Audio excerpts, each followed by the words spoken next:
What's up everybody, it's your favorite daily crafter Skizzors here, bringing you a brand new Nexus by the Numbers presented by StormLegacy.com. Before we get started on this guide, I'd like to just apologize for my absence on Nexus by the Numbers, but moving forward we are coming back full force and plan to release a guide 1 to 3 days after a hero's official launch. So without further ado, let's get right into this guide on Maiev. At level 1 we're picking up Nexus Memento, activate to make primary basic attacks bounce between nearby enemies up to 2 times, last 8 seconds. Recharge Nexus Memento by hitting at least 2 heroes with a single fan of knives. Basically it's just going to increase your damage output. You could get double auto attack damage hits on a single target if there's only going to be 2 targets that you are attacking, otherwise you just get a really good damage spread amongst the enemy team. At level 4 we're going to be picking up Pin Down. It's a quest talent. The quest is hit 3 enemy heroes with a single fan of knives. Reward is increases fan of knives damage by 15%. The second reward is each additional time 3 enemy heroes are hit by a single fan of knives, gain an additional 5% of damage up to 30%. So Pin Down is just an increase in damage on your fan of knives. You either need to hit 3 enemies 4 times or just hit 4 enemies 1 time to gain all the bonuses. Just a straight up damage buff. At level 7 we're going to be going Elun's Wrath. Hitting at least 2 heroes with a single fan of knives causes the next fan of knives to drop a star on targets that deal X damage when it impacts. So Elun's Wrath is pretty straightforward as well, just more damage as long as you're hitting multiple targets with fan knives. Just continuing to increase your maximum damage output during a team fight. At level 10 you have a choice between 2 different ultimates, both being very good choices depending on what situation you're in. I personally tend to, as a general opinion here, I tend to go Warden's Cage, and that's summon 8 Warden avatars as a cage around Maiev. After 1.5 seconds, enemy heroes that come in contact with an avatar consume it and are knocked to the center of the cage. Warden avatars last 7 seconds. The thing about Warden's Cage specifically is it creates a chaos amongst the enemy team in a team fight where they're trying to get out, and they can easily do it if they don't panic, but most of the time in a crazy teamfight situation people are body blocking each other and can't quite get out and, you know, single file and funnel through the one Warden Cage that was, or the one avatar that's now gone. Something I like to do with Warden's Cage is when I see 1 to 2 of the avatars pop, I like to then use my W in order to leash all the enemies, so when they are escaping they don't have any options but to come back again or stay around and fight, which allows you to chase and also get more fan of knives procs off and continuing your glaive bounces, etc. At level 13 I like to go Shadow Armor.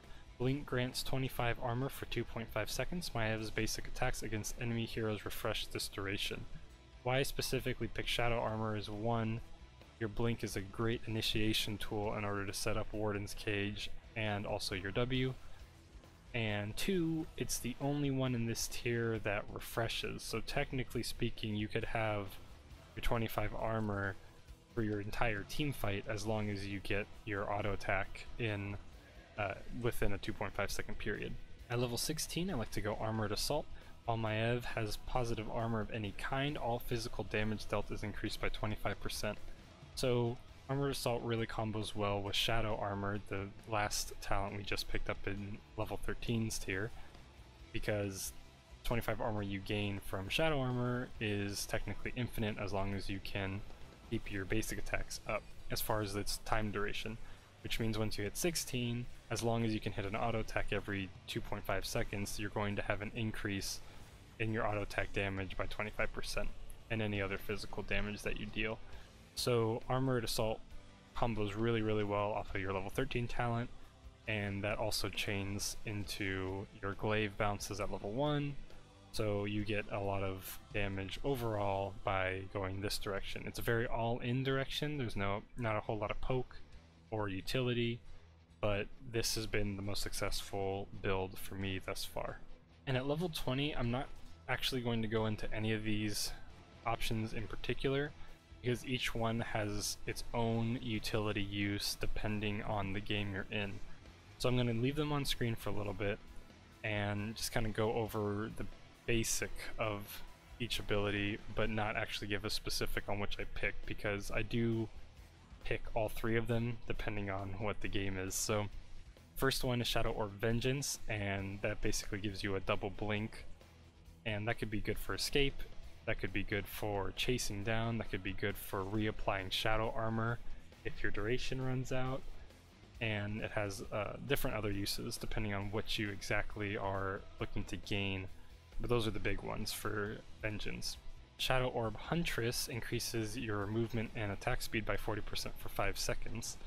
Now this one's really good if you have lockdown and the enemy team doesn't have any kind of mobility options to escape. So Huntress is really good with an ETC Mosh Pit or Arthas Slows or anything of that nature where you can keep the enemy team where you're at so you don't have to actually move, because you just want to stand still and auto attack. You don't want to have to move to catch up to the enemy. And the last one, Shadow Orb Shadow Strike, is an activatable ability that deals X damage and slows them for 30% and reduces their armor by 20 for 4 seconds. So Shadow Strike is mainly picked when there's one high priority target, that being maybe a Greymane or a Vala or some sort of hyper carry that you want to lock down and kill really quickly. Shadow Strike is great for that. And it's also incredibly easy to recharge, just dealing spell damage to enemy heroes 10 times. So if a tank is out of position or if someone's out of position, you can use Shadow Strike and your team should be able to blow up that enemy hero within that 4-second period. And then if a team fight breaks out right after that, all you need to do is hit 2 Phantom Knives and then either hit them with your blink, with your spirit, or your W. It doesn't necessarily really matter. As long as you hit them with your Q or your E primarily, you'll get the 10 instances of damage you need to be able to reapply the slow and the reduced armor once again. So this also has its uses just like the other ones. You'll just have to pick dependent on what game you're playing, who's your team comp, who's the enemy team comp, how everyone else is playing in the match. So guys, that's going to wrap up this episode of Nexus by the Numbers, presented by StormLegacy.com. Hope this Maiev guide helped you guys out. Thanks again for watching. This has been your favorite Theorycrafter Skizzors, and we'll see you next time.